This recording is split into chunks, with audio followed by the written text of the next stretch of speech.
Good evening. Today is Wednesday, November 5th, 2025. This is our 6 p.m. budget working session. Just a reminder, all council meetings are live streamed.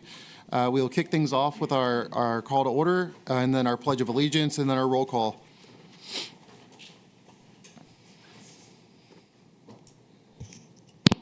Pledge of Allegiance first. Sorry. You know what? We usually open up with prayer. So, all right. Pledge of Allegiance to the flag of the United States of America, and to the republic for which it stands, one nation, under God, indivisible, with liberty and justice for all. All right. All right. Now we'll move on to roll call. Jonathan Bolus. Here. Christine Sippa. Here. Jessica Epstein. Here. Donald Pavlik. Here. Tracy Pletcher. Here. Ted Roy. Here. Nick Rubino. Here. All right. We are all present this evening. I will pass things off to Mayor Kilway for opening remarks. Okay, thank you very much. We want to go ahead and start the PowerPoint.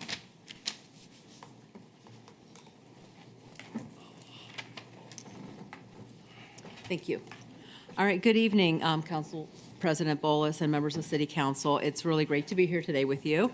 We're kicking off the most important work that we do all year, reviewing and adopting the city's budget. This document is not just numbers on the page, it's a living blueprint for our collective vision and priorities for the residents of Tallmadge. I want to start with a clear critical point. Thanks to responsible management, our financial situation is healthy. This strength allows us to approach the current climate with confidence and not anxiety. We recognize the broader context. The 6-month global economic outlook is mixed, and forecasts do indicate a potential softening. But as smart leaders, we know things can pivot fast, and with interest rates still relatively high, it makes good sense to be prepared and a little cautious. So our strategy is driven by foresight, not fear. While we're keeping an eye on a potential U.S. slowdown around early 2026, our goal is to ensure the city's foundation is rock solid now. By focusing on resilience today, we can handle any economic curveballs that come our way and be positioned to hit the ground running when the next big growth cycle kicks off. That's why the budget you see today is fiscally responsible and strategic. It's built on a foundation of fiscal discipline, which means every dollar is justified, and we're seeking efficiency across the board. Our simple goal remains to guarantee a strong future for Tallmadge. We've meticulously shaped this sensible budget around 5 clear, actionable goals based on our strategic priorities. Maintaining quality services. This is our fundamental, non-negotiable promise to our residents. Quality core services will be upheld. This budget fully funds our police and fire departments, ensuring they have essential tools and personnel to keep our communities safe. We're also fully protecting critical public services like street maintenance and repair, sanitary sewers, and water infrastructure. We're not settling for status quo. We've challenged every department to deliver better quality services with greater operational efficiency. To enforce this, every capital expenditure item submitted this year was specifically categorized as maintaining quality services. The water replacement project is a perfect tangible example of this commitment. Growing economic opportunity. Opportunity is about targeted investment that pays dividends. We're prioritizing expenditures that directly support our local business ecosystem.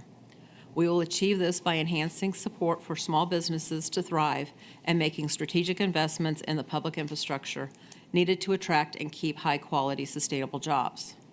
We've established a dedicated economic development team with our full-time economic developer, Samantha Poole, and a continued partnership with Insight, and this ensures a streamlined and proactive approach to business development. By doing this, we're positioning ourselves as a desirable and easy place to do business, ready to win with business retention and attraction. Constructing connected neighborhoods. Our quality of life relies on our ability to move freely and safely. This budget directs capital funding towards priority projects that truly connect our neighborhoods. That means focusing on fixing and upgrading existing road networks and expanding our pedestrian and bicycle infrastructure. These are quality of life investments that enhance safety, support property values, and ensure every resident feels truly linked to the pulse of our city. This is highlighted with the commencement of the Howell Road Improvement Project, asphalt resurfacing, and concrete road panel replacement. Promoting a vibrant community. Even while practicing fiscal restraint, we must continue to invest in the soul of Tallmadge. The budget maintains crucial support for our parks and recreation programming, the vibrant core of our community identity. We are achieving this smartly through better partnerships and leveraging grant opportunities. Every dollar spent on community enrichment is maximized through resident quality of life. And communicating with clarity. This priority is about trust. Every decision made in this budget must be communicated to the public with absolute clarity and transparency.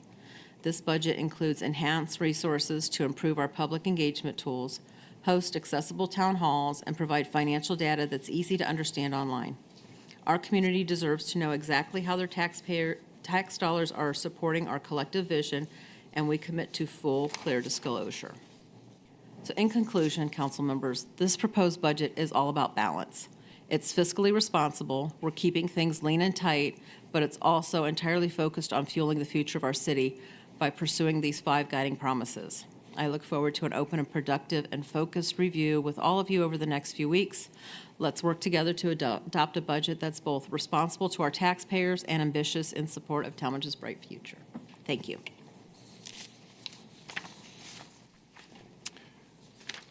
Thank you, Mayor.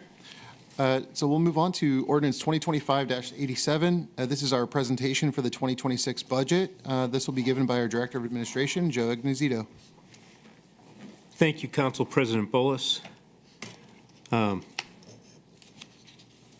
Director of Law, Director of Finance, members of Council, those watching on YouTube, those present here this evening, good evening. I want to begin by thanking Mayor Kilway, Finance Director Molly Gilbride, Service Director Mike Rohr for their partnership as we work through the details of this budget. We met as a team to review and refine the numbers. We met individually and collectively with the leadership across the city departments to develop the 2026 budget. This budget wouldn't be possible without that teamwork.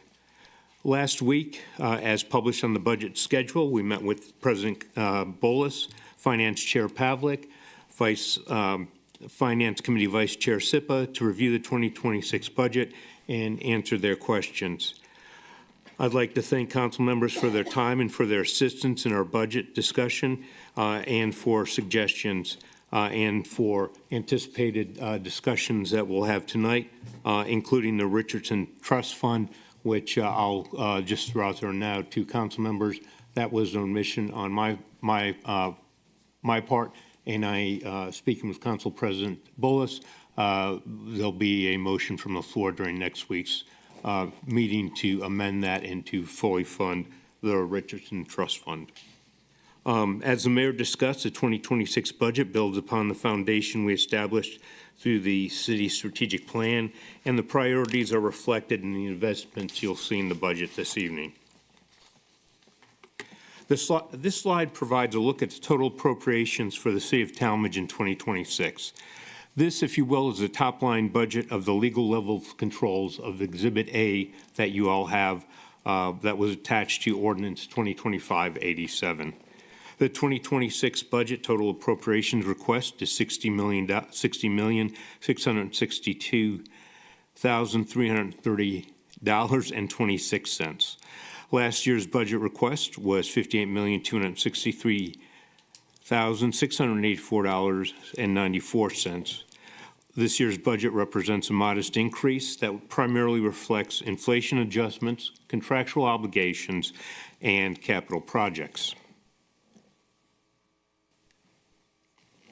The largest investment in this year's budgets are focused on infrastructure, including the Howe Road Improvement Project, which is budgeted at $4.19 million, funding the East Avenue Improvement Fund at $3.29 million, and the Southwest Avenue Waterline Replacement budgeted at $1 million, likely through debt financing using the Ohio Water Development Authority, or OWA, that we've discussed in the past. These projects align with our strategic plan priorities of maintaining quality service and constructing connected neighborhoods. When complete in a few years, the East Avenue project will include sidewalks along both sides of East Avenue, and then Howe Road will also include added bike lanes. The overall financial health, as you'll see over the next several slides, the overall financial status remains healthy for the city of Tallmadge. 5 of the 6 funds exceed the required minimum fund balance identified in the minimum fund balance ordinance, and the 6th is in compliance. The 6th that's in compliance is the Water Operating Fund, which is currently projected to end 2026 below its required minimum fund balance of just over $718,000, which you can find in the budget analysis report, which is behind the red tab in your work session workbook. Fund 572 is projected to end 2026 at just over $572,000. The City Council approved Ordinance 2025-53 on June 12, 2025. This ordinance increases our projected revenue in place with increase in projected revenue places us in compliance with the minimum fund balance ordinance.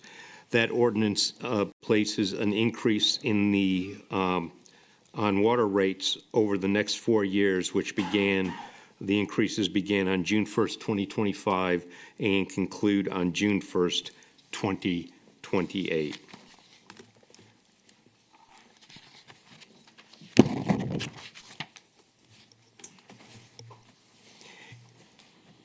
Income tax revenue by year.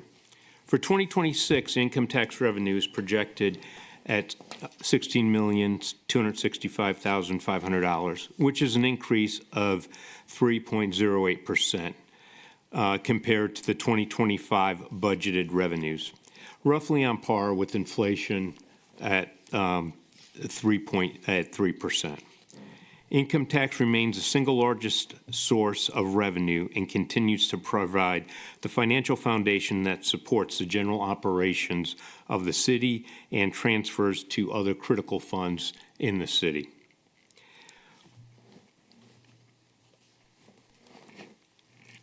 The Safety Service Income Tax revenue. The Safety Service Income Tax Fund projected revenue for 2026 is $1.782 million, an increase of about 4.4% from 2025 projected revenue. This is a dedicated 0.25% income tax support and supports police and fire capital needs. Key 2026 investments include 1 ambulance replacement, several vehicle replacements, both in police and fire departments, year 2 of a 4-year capital program to replace all police and fire radios. This is an item that we have to replace all the radios approximately every 10 to 12 years, so we do this in a phased approach. It also includes the purchase of 2 AirHawk air filtration systems, one for each fire station 1 and 2. And we can discuss this more during these items during the capital budget section in detail. 2 power chair units for the fire department, medical units 1 and 2. Relatively new technology, the self-contained breathing apparatus or SCUBA or air packs for the fire departments. It's a washer and decon unit that will professionally clean these units after our firefighters have actually been in a fire or a hazardous material decon situation. In the past, most fire departments have just thrown these on the ground, if you will, wash them with soap and water, and dried them. This is relatively new technology, and we're purchasing this to be used at Station 2 in their decon room that they have. This fund also supports debt service payments for large purchases, such as the fire department's rescue engine, which is currently being built and is anticipated to be delivered late in 2026.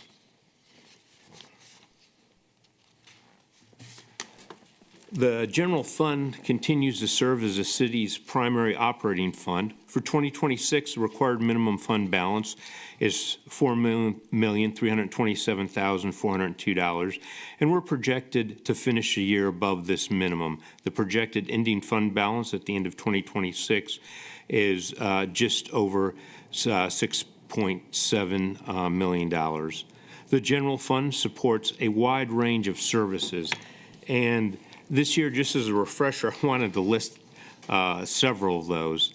It includes public service operations, which includes parks and recreation, the rec center, which is also supported by a user fee, Maca Pool, which is supported by a user fee additionally, the community center.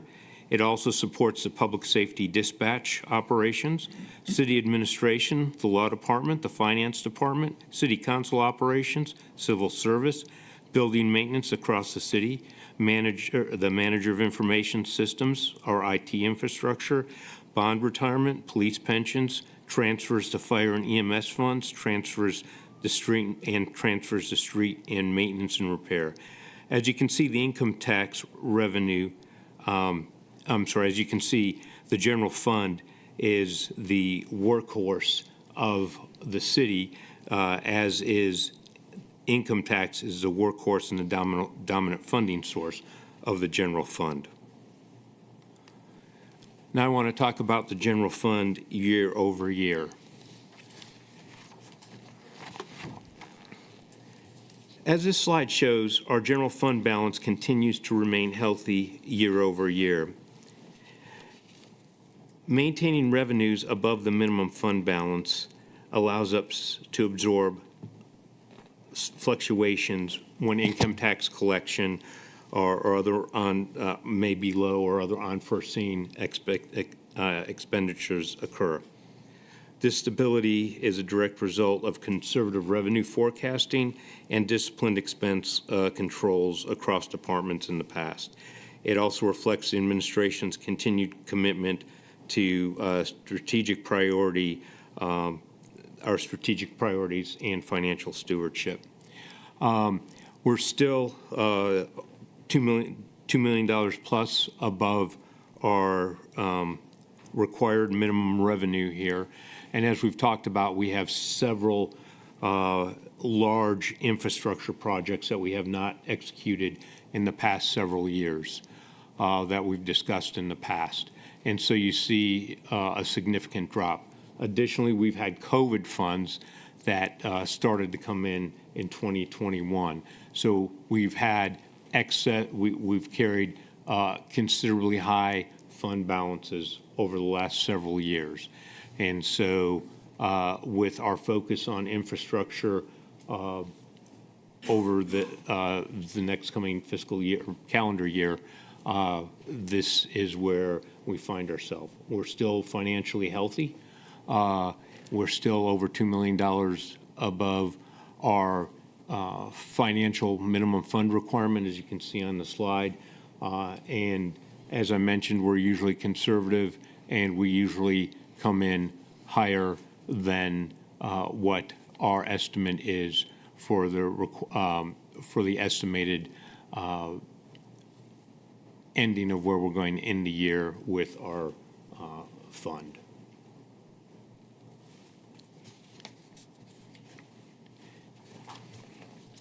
Was pausing for any questions. Okay, Santa, on the opposite end of the spectrum here, we continue to rise with our sanitary sewer fund, which remains healthy. The sanitary sewer fund has a minimum fund balance of $1.4 million plus, and as you can see, our minimum fund balance requirement is our anticipated year ending of 2026 will be 6.1 million, well above. So we don't see any issues with this fund, nor any of our funds. The water fund balance we've already discussed, with council being proactive in passing ordinance 2025-53. We've already addressed the issue of compliance for the ordinance, the minimum fund balance ordinance. And if anybody who is viewing this has any questions, you can search on the Tallmadge website, water fund, water rate increase, and there is about a 25-minute segment of the council's meeting from early June actually late May, that goes into detail of why the water rates are where they're increasing and how the increased revenue will adjust, why we're increasing rates and how we anticipate moving forward with this fund. Turning to our capital investments, 2026 will be another major year focused for infrastructure. If you look at the 2026 appropriation book, you'll find a spreadsheet view similar to this, but more in a spreadsheet format behind the white tab. Following the white tab of each major fund section is a breakdown of each one of these smaller sub-items that I've discussed many of already this evening. And if Council President Bolus, if you don't mind, I'd like to complete just a couple more slides, and then we can discuss each one of these in detail, or of those that we have questions on, and then move on to the rest of the budget as we did this last week.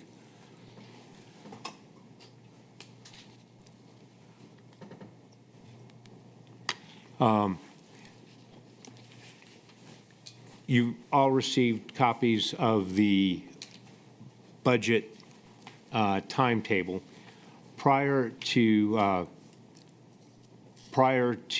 the mayor, myself, the director of finance, and Director Rohr getting together to meet with his teams, or when I met with my teams, or we met with police or fire, the mayor's director of public safety.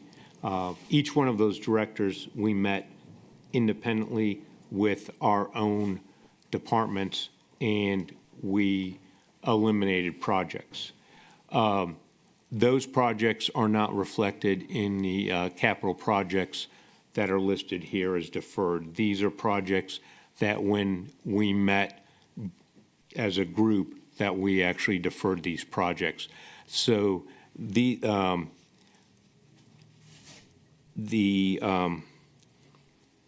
as always, not every project can be funded in the current budget year. Deferred projects have been generally prioritized for reconsideration, possibly mid-year based on financial health and available resources, or deferred to future budget years. As we talked about at various times throughout the year, we've purchased new capital budgeting software. And so as we go through this and we've met, there's an option to keep all the work that's been done, and we defer it to a future year. So the work that we have done, that not we've done, but that the different department heads have done, we keep that information, we save it, and we keep track of it. This allows us to balance out the budget looking forward to either defer something to a longer period of time or deny something, to deny a project, which we really haven't done this year. So those are the capital projects that have been deferred this year. In summary, the 2026 budget reflects the administration's continued focus on strategic investment, fiscal discipline, and transparency. It balances day-to-day operational needs with long-term infrastructure goals while remaining consistent with the priorities of our community. By maintaining our reserves and growing our reserve base responsibly and investing in critical infrastructure like Howe Road, East Avenue, Southwest Avenue, we are ensuring Tallmadge remains well-positioned for the future.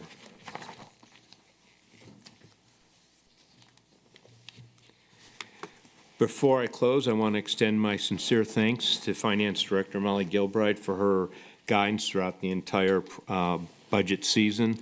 This is the second time that I've had the opportunity to shepherd the budget through this process, and I truly appreciate her assistance, guidance, and professionalism and her partnership every step along the way.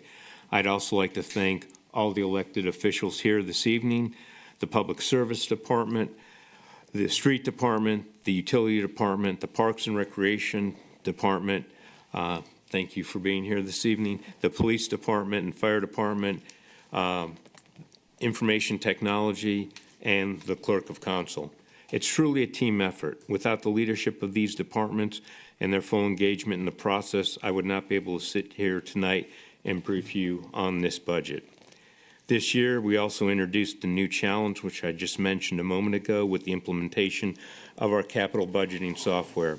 It came with a learning curve, but it represents real progress in how we plan, track, and align our investments with the city's strategic priorities. I look forward to the next budget season as we expand its use to develop longer-range capital forecasts for the city of Tallmadge. As always, I remain grateful for the collaboration between City Council, our department heads, and all the city employees who work tirelessly to serve the residents of Tallmadge. Together, we continue to move Tallmadge forward, grounded in our fiscal stewardship and guided by our shared commitment to building a better Tallmadge, more connected, and more vibrant community. Most importantly, I want to recognize our employees and our men and women who deliver exceptional service to our residents every day. This budget supports their work and reflects our shared efforts to build a stronger Tallmadge. Thank you for this opportunity to present the administration's budget, and I look forward to your questions. Thank you, Mr. Ignazito, and administration, and everyone that took part in preparing this budget and this presentation. We know there's a lot that goes into it. So at this time, we'd like to open it up for questions from council. I'll start, and it's not really a question. I want to thank Mayor Kilway, Finance Director, Ms. Gilbride, and Director of Administration, Mr. Iguazito, and Service Director, Mr. Rohr, for meeting with me, but special thanks to Mr. Iguazito to meeting with me again to go over actually the numbers, and he answered a lot of my questions, and he was very thorough in his answers and stuff, so I appreciate that.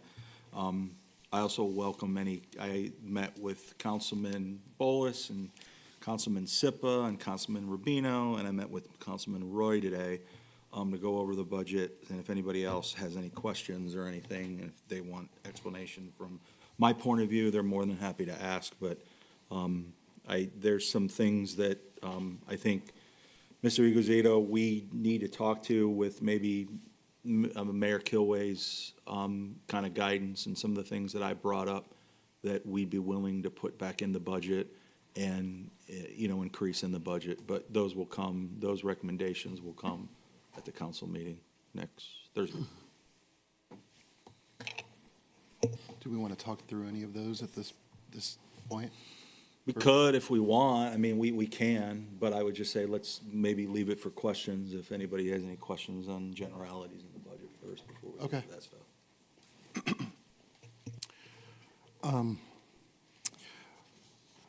My questions were around, in terms of the capital projects that were deferred.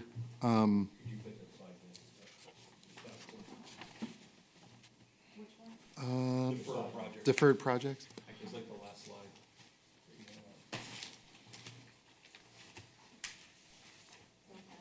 There you go, right there. With all the red, now it's with all the red. Oh, deferred, I'm sorry. Okay, just a couple things. First, the server room cooling system upgrade, I'm just asking this on the floor, like there's no risk to any of the equipment in the server room with that decision?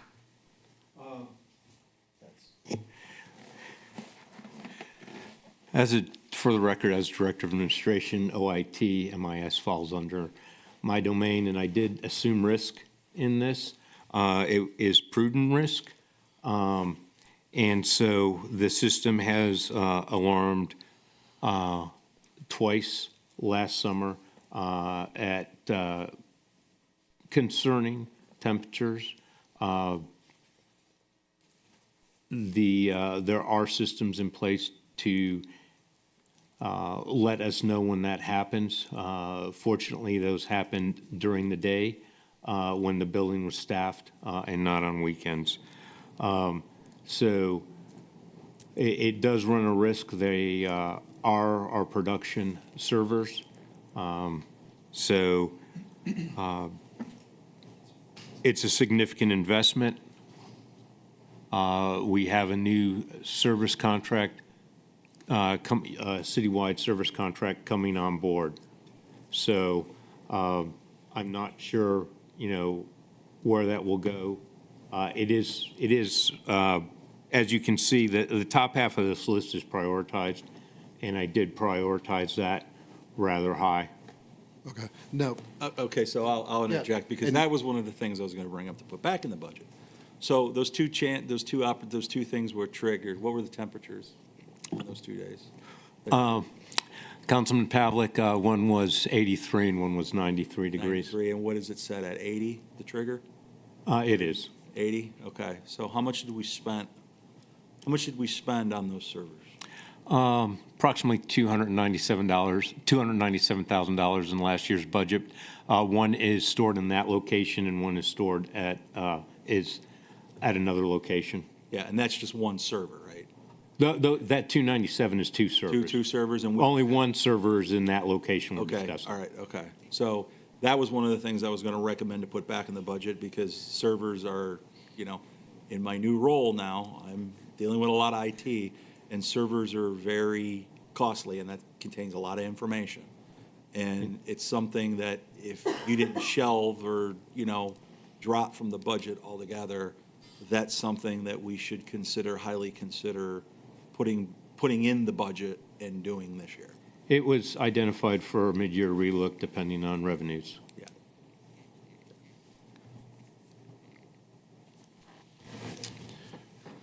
Yeah. any questions on that? But the formal motion won't happen until Right. next Thursday. Right, I And understand. And if anybody has, from administration, has further dialogue in heart set why they don't want to do it, then give me- I'm not opposed, Councilman Pavlik. I'm respectful of the administration and what you put in and take out, so, but, yeah. The guardrails at the circle, is that repairing what's there?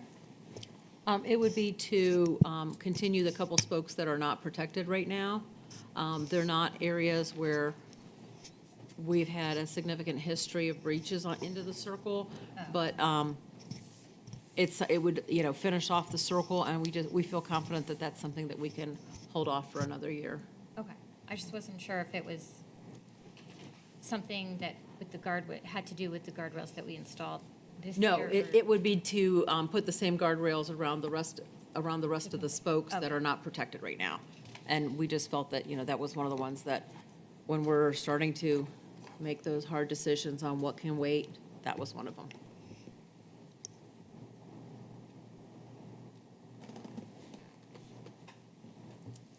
And those repairs are generally partially covered by insurance when they have insurance.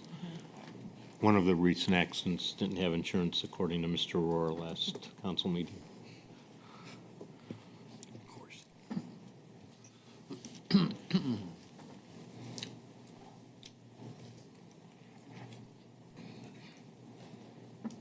I have a question as it relates to capital projects, and I'll ask this to Ms. Hussing at the end. So Southwest is $1 million, it's water, right? And I believe we have 4 more over the next 4 years that we want to do. Do we have any idea of what those other 4 projects will cost? And where I know there were locations that were mentioned in last budget, and I remember Southwest being one of them. I think I'll defer that to Ms. Gilbride. She has that information. Ms. Gilbert? So this year, if you recall, we had $5.7 million in the budget for all 5 of Yeah. those. So obviously, as time goes on, those will probably go up a little bit. But we inquired through the service director with the water superintendent and the street department, because we are also are trying to replace those water lines because roads need repaired with those also. So that has been scheduled out based on priority of the severity of the water line and the severity of the road. So that's why Southwest is first, and then, so approximately in today's figures, $5.7 million over the next 5 years of water lines. So do we have so that means 4.7 left for the other 4. Do we have a general idea of what the next one we would do? And maybe, like, what? Yes, it was in that, Yeah. that was scheduled when I was doing the rate study. Each one of Okay. those was scheduled over the years. If you give me a minute or We two, don't need it. I can pull The it big up. ugly monster? Remember the big ugly? Yeah. one? Yeah, Oh, yeah, that's yeah, it. yeah, yeah. Oh, yeah. I mean, So I don't recall off the, That's like, fine. the top of my brain what Yeah. it is. I feel like the next one may be Overdale, or it's either Overdale or East Avenue, one of those. Okay. Yeah. Ms. Gilbride, it's, I have that information. Oh, you do have that in there? Okay. That's why I asked you, Ms. Huss. That I could answer. It's not Overdale. Overdale would be the last one. Oh, okay.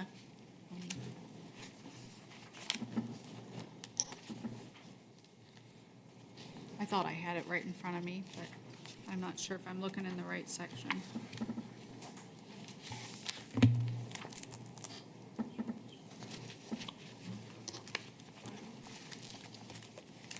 They're in here. There's so many booklets.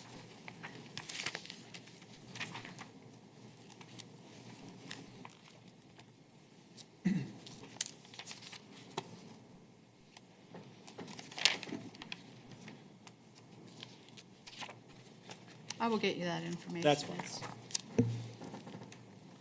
But the point that I was trying to make is, you know, based on revenue projections, based on some of the projects that may or may not happen in '26, we should give high considerance in possibly doing another one or starting it sooner than next year, doubling up to a year if we can, just to alleviate watering dirt, right? 'Cause- Right, we will. It's actually East Avenue and Cambrian that are on 27. 27s, and that's actually the most expensive of all of them. Okay. So that's on the 27.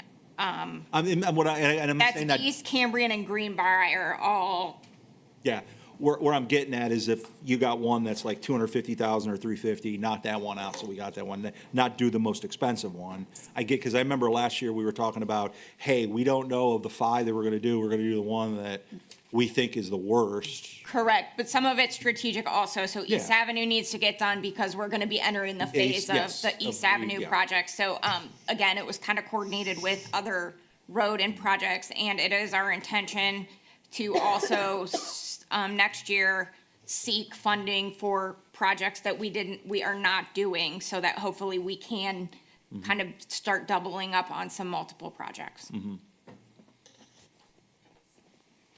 Thank you.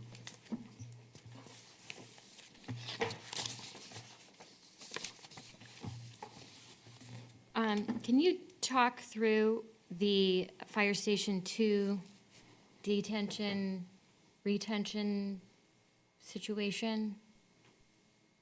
And what that means?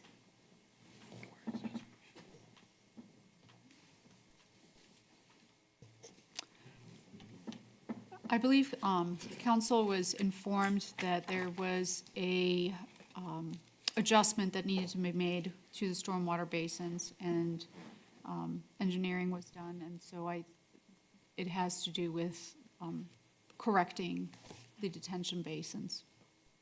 It's we need it. Yeah, the detention basins right now are filling, they filled up with water. This correction will help minimize that amount of water, get rid of the cattails, make the water quality a better quality, alleviate some of the nuisances that are occurring that affect the people right next door to it, to the north side of the fire station. And it is something that needs to get done. Originally, we were going to try to do one half this year and then the other half next year. When we got into it, they're like, no, you can't do one of these without doing the other because they're connected. So we had paused on doing half of it this year because it wouldn't have made any difference. And so we're going to do both the projects, or both basins this next Together. year. Yeah, together. Yeah, the severity of it, why it costs so much is because you gotta tie it into a line or something off the five corners there, right? So that's the reason why it was costly, because it's stagnant. We got a resident that's complaining on a weekly basis. And the firefighters that actually Yeah. stay there, they Yeah, are also yeah. complaining as well. So it's Yeah. for their, it's for our employees' benefits too. Exactly. Employees and residents. Okay, I got a couple questions on the vehicles we're looking at buying and stuff. How many miles do we usually put on those before we get rid of them? Just roughly? It depends on the department and what they do. Police probably put 100,000 miles on their vehicle. A street department vehicle, after 5 years, I'm just thinking, can have like 40. So it really is just dependent on the vehicle. We, about 5 years ago, about 2019, maybe 6 years ago, we started managing our fleet through a fleet management program. So when our leases are up through the fleet management program, we make determinations about the trade-in value. Is it worth more than that value? Is it worth trading in? So that vehicle we have a newer vehicle that requires less maintenance and those kind of things. So it's really, I can't give for any one vehicle. yeah. It's all, what I'm up kind in the air. of trying to get to is the technology with hybrids and stuff have really come a long way that save a lot of money over time. And if we keep these from what it said, I think it was like 4 to 6 years, has anybody done the math to figure out if hybrids might be a better way to go? Because you're saving quite a bit of money. I mean, we know what gas prices are at right now, so I'm just curious if anybody ever put a pencil to it. Maybe we should be buying hybrids or typically something we like that. get quotes for all different kinds of vehicles. Obviously, like on our bigger trucks and things like that, we're not gonna be able to Right, yeah. have hybrid. I know at one point the police department had tried some hybrids and they did not like it because of the performance of their vehicle and how it needs to, like, be ready to go. I just know Kind of a- technology's coming. But no, I agree with you. That Yeah. is definitely something. But, to- yeah, maybe to be not paying for attention. police. Correct, but no, for some of our city other vehicle vehicles. that's Right. Yep, just going yep. from point A to point B. Correct, and- yes, agreed. Just something, you know.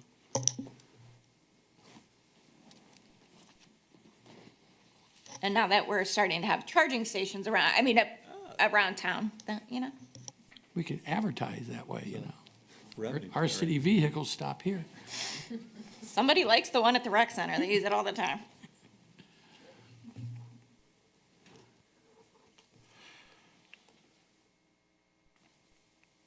Regarding the upgraded cameras at MACA that were deferred, can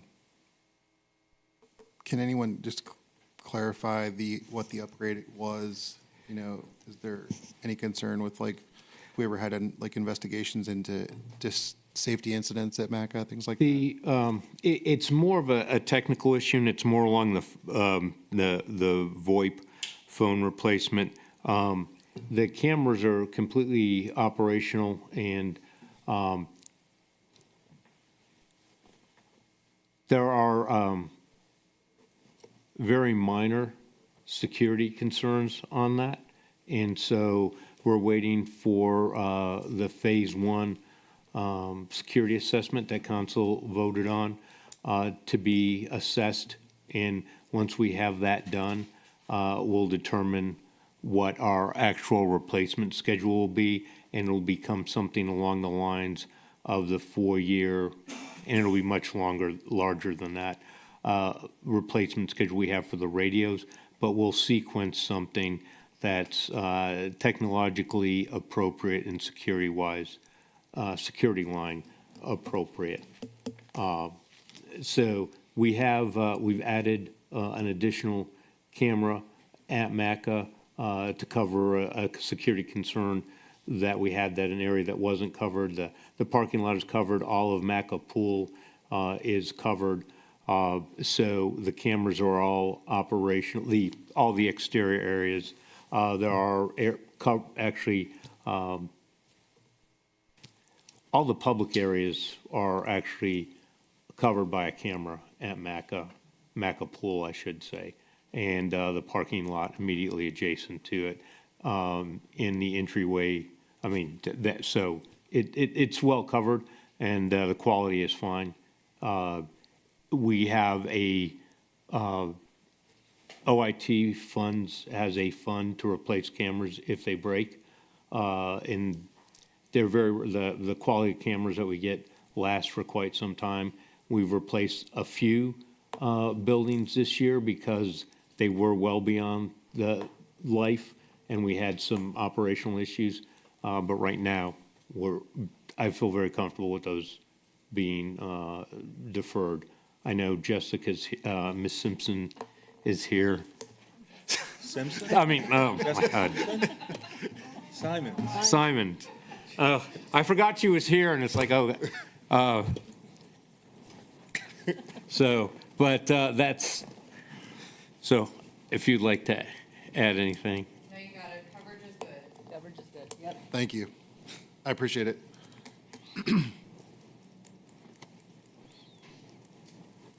While we're on the topic of MACA and Parks and Rec, I got an update about a month ago about a Millcraft barn donation that was going to be accepted to be placed at MACA for the Marlins team. I was just curious if anybody had an update on where that was and if there was any budgetary items that would be needed for 2026 related to that installation, because it's November 5th. Thank you.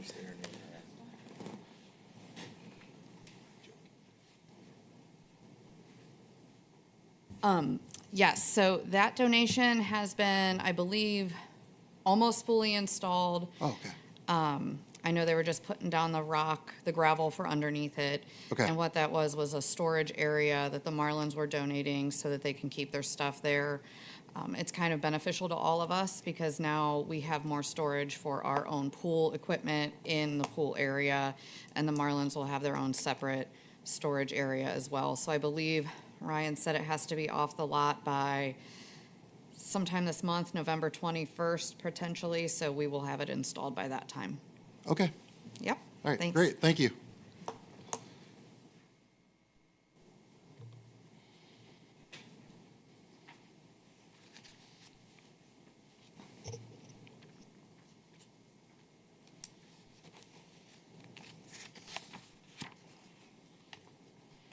I just wanted to double check, as far as the Richardson Trust Fund, that was just accidental that it was left off? Yeah, that was like an oversight on our side, I think. What is it, $5,000 that's normally funded to it. Okay. So, It was at 3,200, and then when we had our meeting with council, the only 1,800 had been used.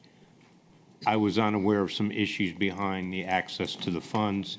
It was explained to me why it was where it was. I didn't think it was being used, and so I did not.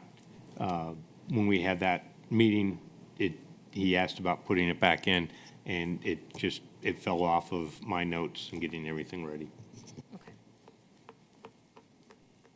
Because it is typically used up within the first couple of months normally, right?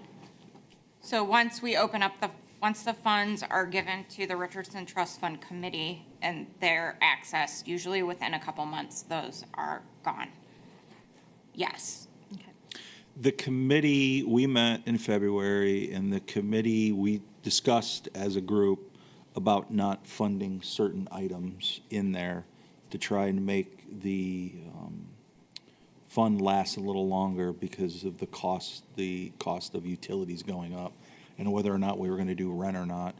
They deliberated, the committee had to deliberate that. They gave the answer back to me, and we told Sue, and Sue forgot to open it up to 211. So we did in, I believe it was August. And what we probably should do, Rachel, is communicate to 211 again, because I would imagine that those funds are going to be exhausted soon. They're You're gone. going to, they are? They're gone. I was going to say, the funds will go, they go early because it's winter, it's cold. And because the funds were there, it's getting colder, they got exhausted, yeah. The full 5,000 is now gone. Is The that- full 5,000 is 5,000 is gone, It yeah. was It's opened spoken in for. September and was gone by the end of October. Okay. When I ran my report initially in building the budget, it was late September, and there were still 3,200. So just to kind of clarify what he's talking about, the fund was funded with $5,000. So how I decide to fund the $5,000 is, you guys budget to put $5,000 from the general fund into the Richardson Trust Fund. But I look at what interest is remaining in the fund over and above the corpus first. So I use that money to fund the $5,000 first, and then I only transfer enough from the general fund to make the whole $5,000. Close to like. Correct. So that, look, we've had really good interest years. So I had last year $1,800 in the fund available that had earned its own interest. So the fund had its own money. So I only transferred $3,200 from the general fund to make the whole $5,000 that was appropriated from the Richardson Trust Fund to fund the $5,000 to be given out. Okay, got it.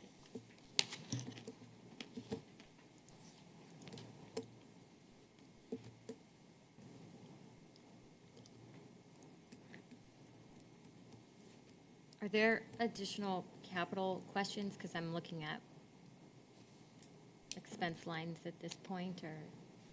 Ask away. Yeah, go ahead.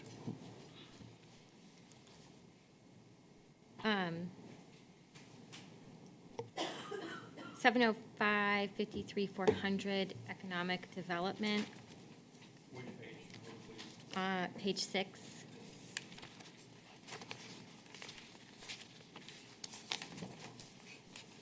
It's just a topic that we've discussed in great detail on council. So can you kind of talk about what you see for this account and the economic development team? Yes, that account, that line, the 59,400 represents $48,000 for a contract with Insight to continue our partnership. And then the remaining balance of that is for Ms. Poole to use to attend various, to use on a variety of items, including attending regional and state economic development events, to potentially participate at regional shows if there is a, or state shows if there's a trade show of a type of organization that we want to bring to town. Also, for education, for updated pamphlets, we have that broken down in that way. I don't have that specific spreadsheet, but 48,000, the majority of that is for Insight, and then the rest is for Ms. Poole's operation, economic development operations over the year, everything from printing to education to trade shows to bring to prospect about bringing people in. So that's how that's broken out. Okay, and we allocated or budgeted similarly last year, setting some funds aside for training, conferences, et cetera, as well. Yes. Are And then there's also, there also is a citywide training fund which does not include economic development. And then there's a mayor's training fund, which is for the mayor's front office. And is that 48,000 expected to carry us through the entire fiscal year? That is budgeted for the entire fiscal year. I did have a discussion with Councilman Pavlik, and he did say that there was a possibility that he would be open to increasing that slightly. So I did discuss that with Ms. Poole, and we came up with an option that I'd like to have Ms. Poole explain. Yeah, when we looked at it, when you said 48, I was like, whoa, wait a minute. You had like 96 or 86 budgeted. So I mentioned that maybe we can consider going up to possibly 72 or somewhere along that line, where it's 6,000 a month and not the 2,000 a month or $4,000 a month. Yeah, thank you. We're on the same wavelength. We concur. The higher amount in the past was, as you know, without having someone in the full-time role. Yeah. So kind of taking a look at the 48, we thought if we wish to increase the investment for 2026, looking at an average monthly retainer of $6,000, which, to be transparent, is built on an estimated 30 hours per month from Insight, which would be $72,000 for the year. And with that increase, we would just expand some of those high-value items that they focus on, specifically as some of these opportunities materialize beyond top of funnel, like West Avenue, and some of the key properties and significant projects that we've talked about, whether that's, and really prioritizing the high job outcome opportunities to leverage their expertise, which frees me up more to focus on doing the BREs and doing the business retention and expansion. So we can kind of get things going in both directions, both retaining and expanding our current businesses and employers and bringing in new opportunity. So we appreciate that insight, having them as part of our economic development team, and we appreciate the idea of expanding that line item in the budget beyond the $48,000. And taking it, so 30 hours per month, right? Correct. Instead of what was in this budget line item, as Mr. Ignazito outlined, was the 20 hours a month. So really just increasing at 1.5x. And then, we can kind of see how things go in 2026, where we have a full year of the team working together and determine, are there additional projects that warrant an increase in future budget years, but this way we're being good stewards of the taxpayer dollars and the budgetary funds available. Okay. And that was the dollar amount that I needed, that I alluded to earlier about making a recommendation within council.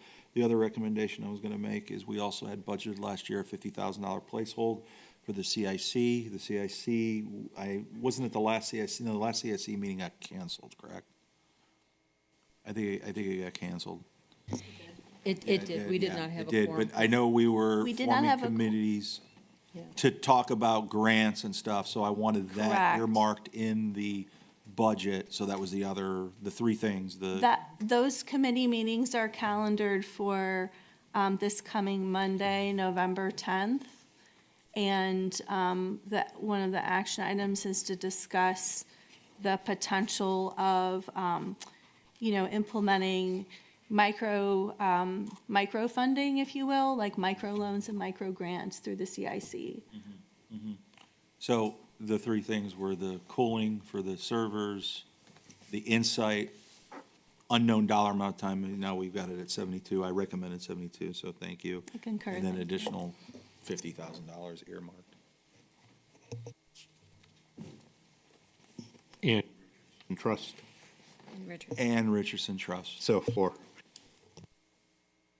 All just for me to come up with a sketch of what we're looking at.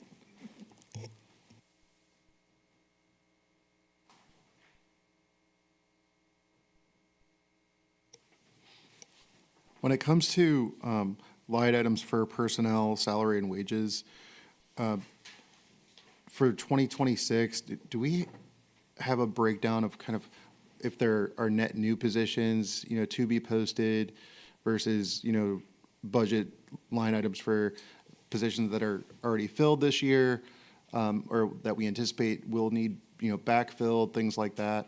Do we have any additional detail that we could maybe get for next meeting if we don't have that now? Just to give you some examples from like this year, economic developer, assistant law director, lifeguards, just thinking through what does that look like next year?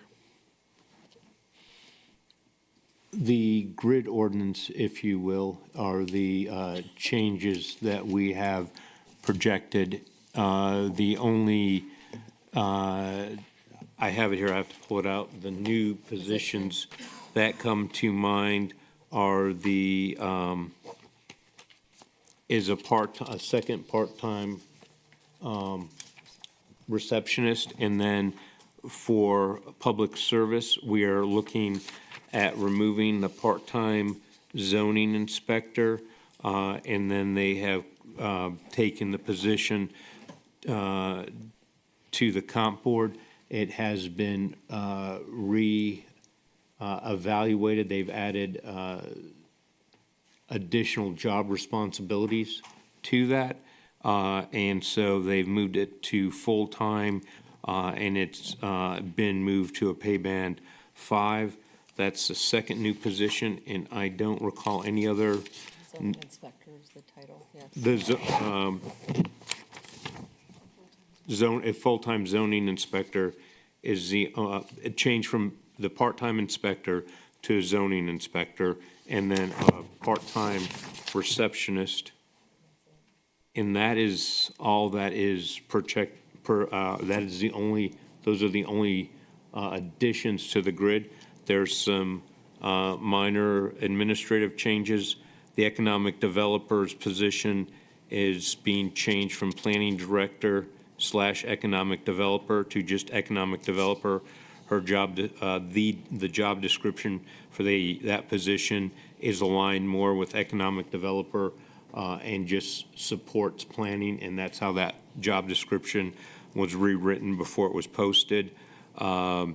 The mayor's, the administrative assistant for the mayor has gone to the comp board and has changed from was recommended change from executive assistant, from administrative assistant to executive assistant / mayor and civil service. It's taken on supervisory responsibilities for the intermittent clerks that work for the administration and the civil service clerk. This way it gives us redundancy. There are 2 people now that work part-time for civil service. Tish, who is the incumbent in that position, basically rebuilt the operations of civil service from the ground up, trained Taylor on that. The 2 of them have worked together to actually build a civil service standard operating procedure or guidebook. I can't think of the actual technical name of that book that they're working on. It's not complete, but will be in the near future. So that is a change. The next change, we've already mentioned the zoning inspector position, removing the part-time. Auxiliary officers, the police chief requested to move from 18 to 20. Last year, 2 years ago, he has added 3 public safety chaplains. That fills part of his cap. He has 14 auxiliary officers and 2 supervisors. So those chaplains remove the availability to add auxiliaries. No real impact to pay. Minor changes with position titles, but not positions. They remain 75 for the recreation, changing position name from member child attendant to youth program attendant, and then deleting the fitness attendant position, and then in the fitness attendant is, the facility attendant will now encompass the role of also handling fitness attendant. And that pay band position remains, not pay band, the number remains 75 within those positions. And those are the changes to the grid ordinance 2025.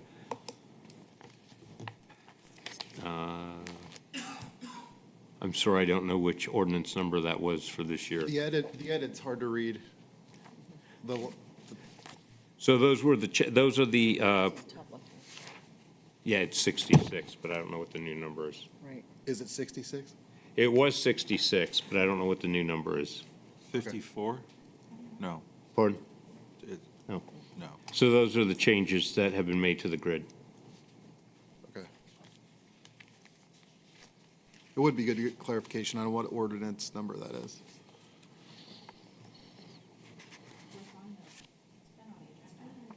It's on the agenda. Oh, okay, gotcha, okay. I just don't have my computer with me, I'm sorry. I just have the same copy that,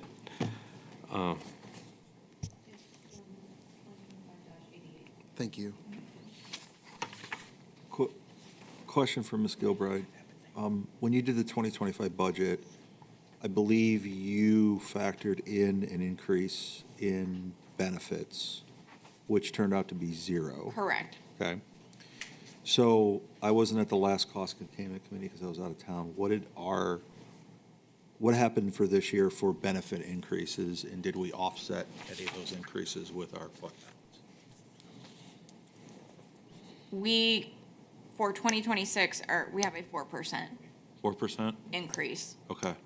And I budgeted basically the same percentage increase. I didn't increase from last year, Okay. the healthcare. So I think I'd put in like an 8% the year before. And Okay.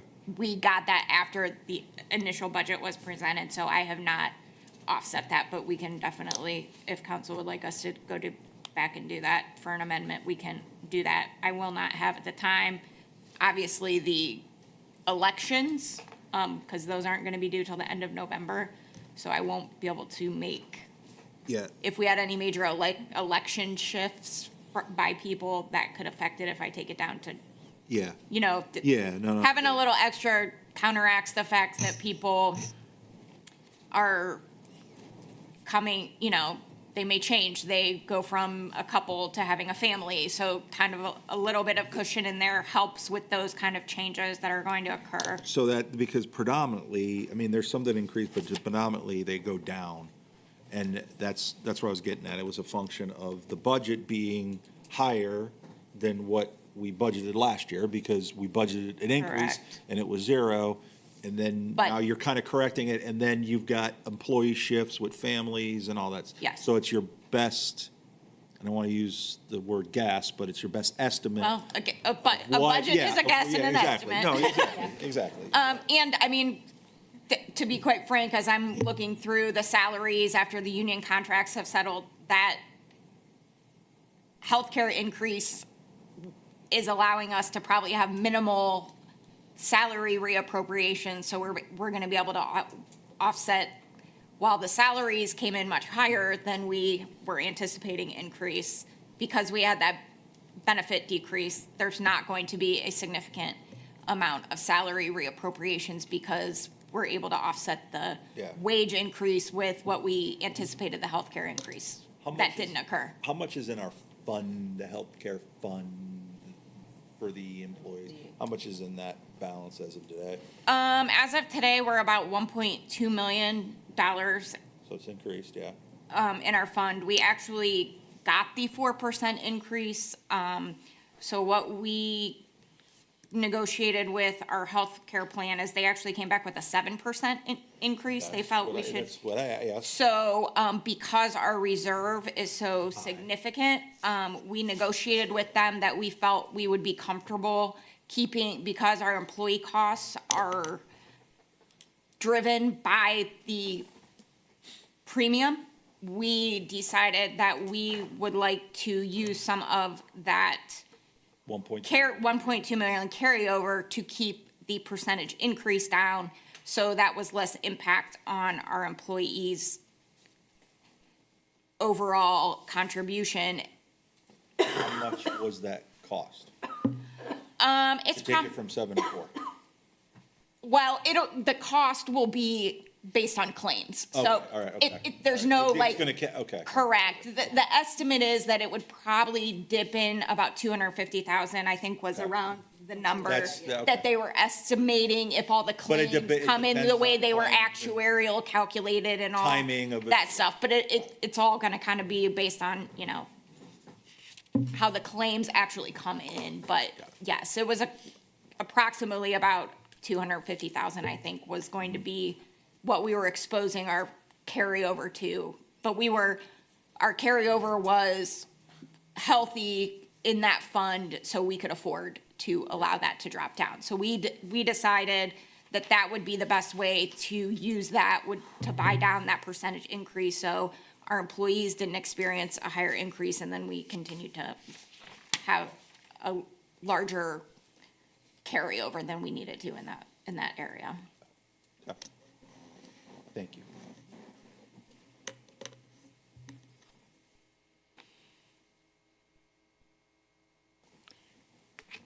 Looking at information systems, is the increase in contractual services related to what I think? The security. Yes. Okay.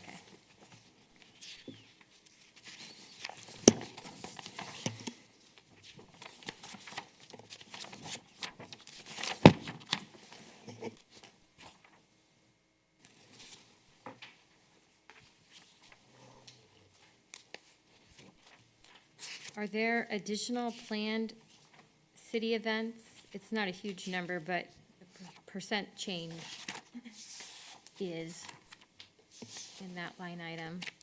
We moved some items from the mayor's office as Director of Public Safety. Last year, we purchased some items from Circle Fest, security-related items from Circle Fest.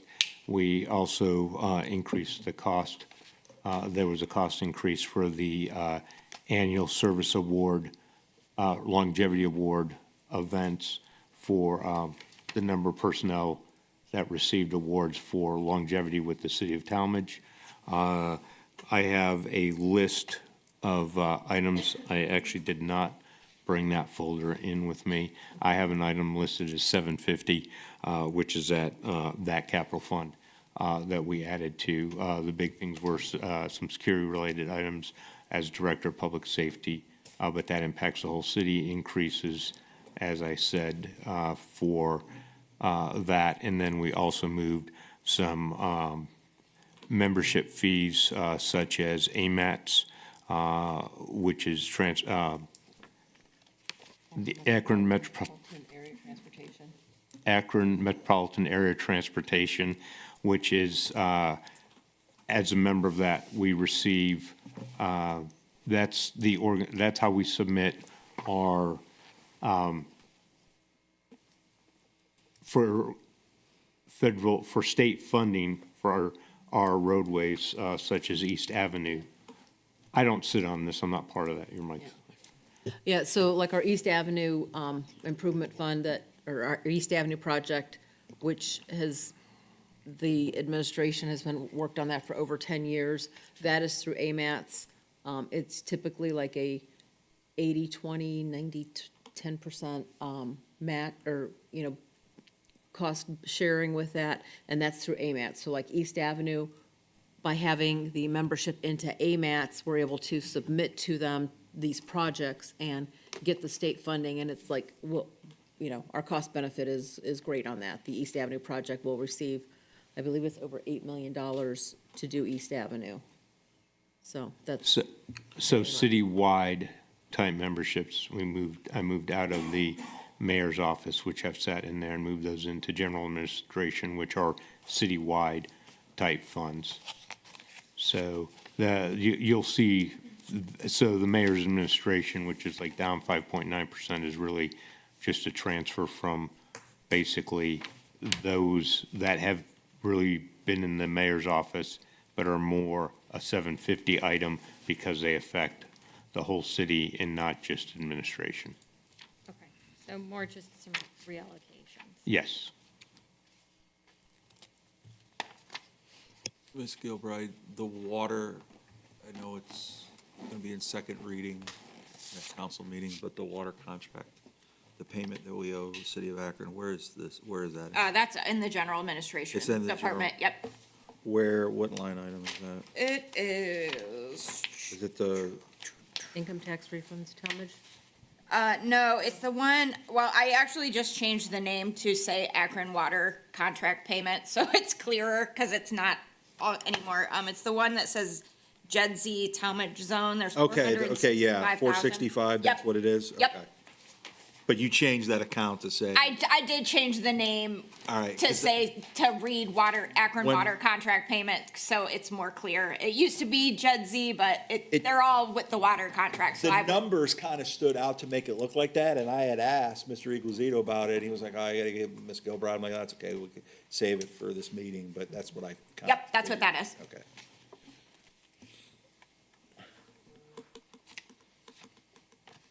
And that's the 400,000 and the 1%, right? Because there's that 1%, That's a 300. the three, okay. Yep, and the and 1%. Okay. Yep. That equals the 465.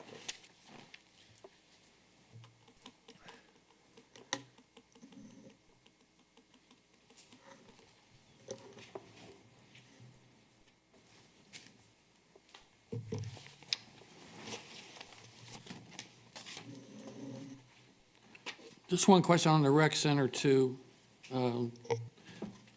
Under the building maintenance and utilities is going up 51,000 from last year. Is that the air conditioners? What page? Oh, I'm sorry, 4? It's the electricity and it's the utility Utilities. costs. It's the utility cost that Yes. went up that much? Yes. When I after about asking it about 3 times, I gave up. I think, what is it, every maintenance and utilities, you'll see that it goes up about 65%, 65% almost on every, and that's literally the. That's the normal. I mean, there might be something in there that's gonna make, but like repair, whatever it is, Right. but the bulk of it, Electricity Electric- skyrocketed Ah. in September. yeah.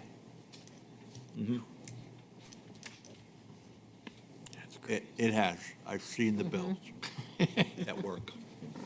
So we had to go back after, because we got the bills after everybody had submitted everything, and we had to have them go back and re-edit, rearrange their budgets and reduce from what they already had to keep the budget flat.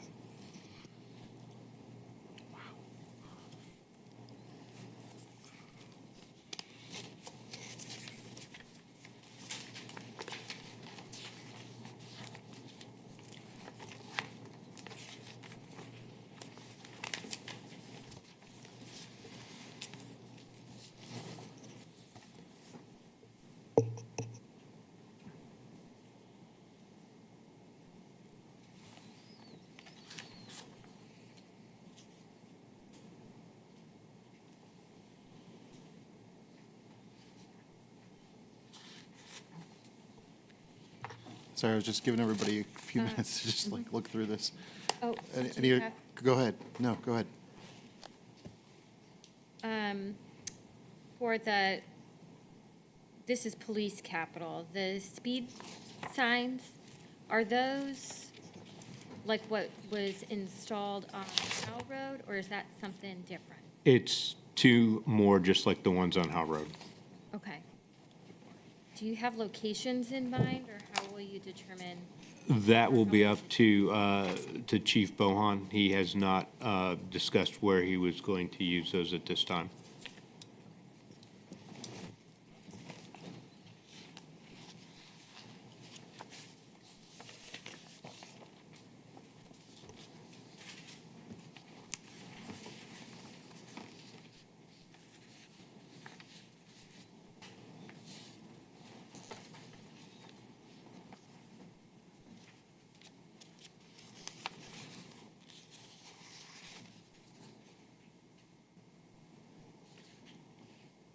there any additional questions from council, or would everybody like just a few minutes to kind of review the content? It's totally fine doing that.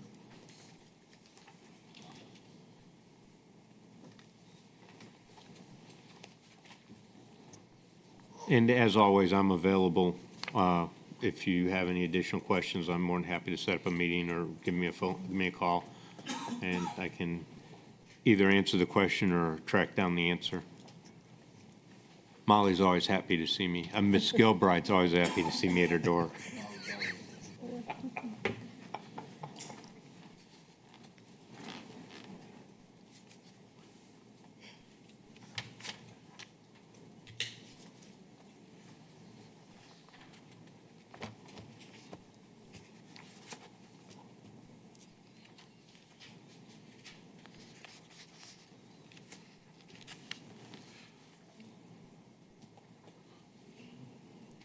Well, at this time, we can go down. I just want to make sure everybody is comfortable. Does anyone have any additional questions? If we want to go down the row here, that's fine. Yeah. Oh.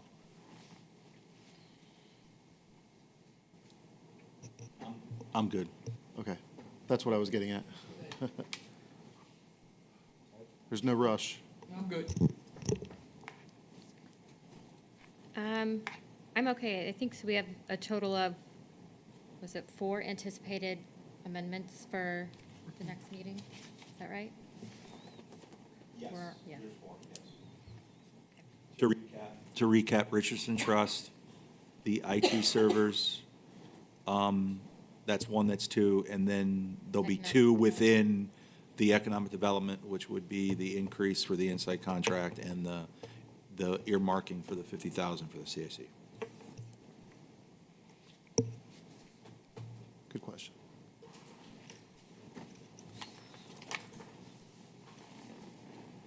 All right.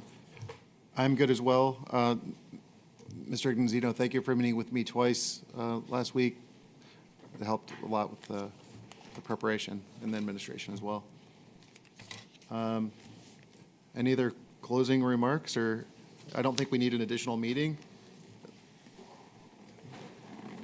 Mr. Bolus? Yes. I just want to say thank you, especially Mr. Pavlik, thank you very much for your support on the economic development end of it.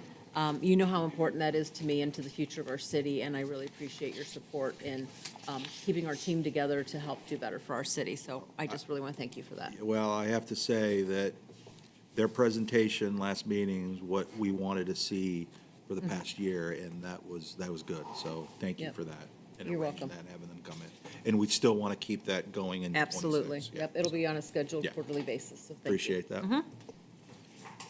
And as we discussed at that meeting, we'll do, based on times, we'll redo the large, once over the world as things change in August or late August, early September of all the projects, and then do the quarterly updates of the top 3, 4, 5 projects that they're working on. Yeah.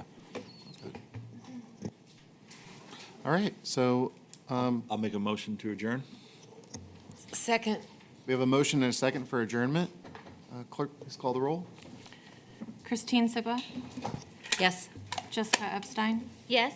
Donald Pavlik, Yes. Tracy Pledger, Yes. Ted Roy, Yes. Nick Rubino, Yes. Jonathan Bolus. Yes. It is now 7:24 PM, and we are adjourned. Thank you.